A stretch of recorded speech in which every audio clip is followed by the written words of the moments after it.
and the non-electrolytes.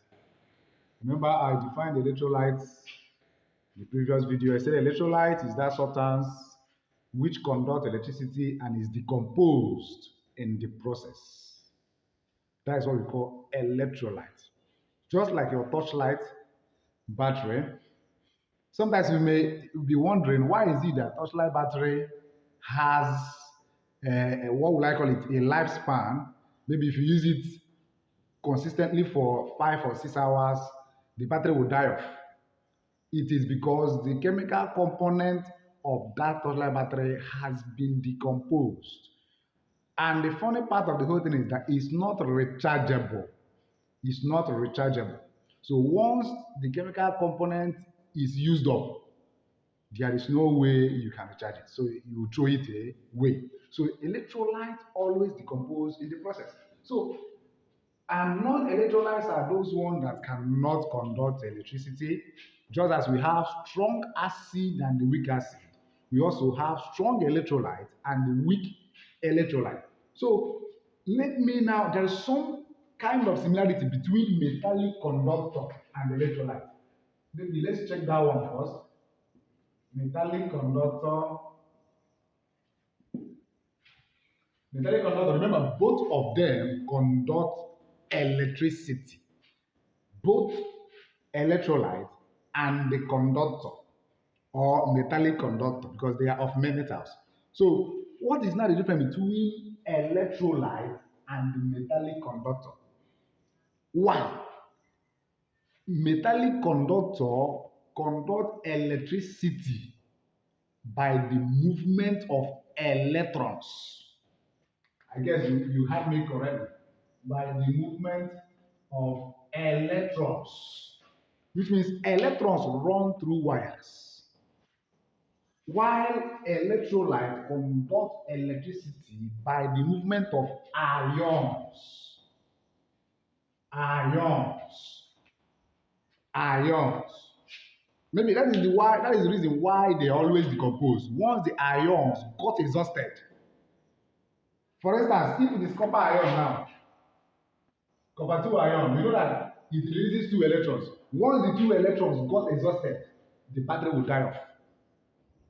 Electrolyte conducts electricity by the movement of ions, while that of metallic conductor conducts by the movement of what? Electrons.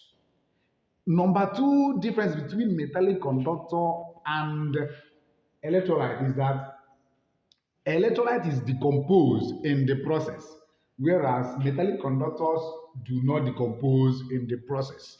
That is why you will see a wire. A wire will last for 2-3 years depending on the strength of the wire. But once you use your torchlight battery, once the electrons are exhausted, you throw it away. So metallic conductors do not decompose in the process, whereas the electrolyte decomposed in the process. Okay, so now, how do we know the applications of electrolysis? Applications of, we use electrolysis for the extraction of metals. Extraction of metals, like metals and its compound, you see those ones. In fact, the most common one you can talk of is aluminium. Aluminium. Aluminium is preferred using electrolysis from the ore which is called bauxite.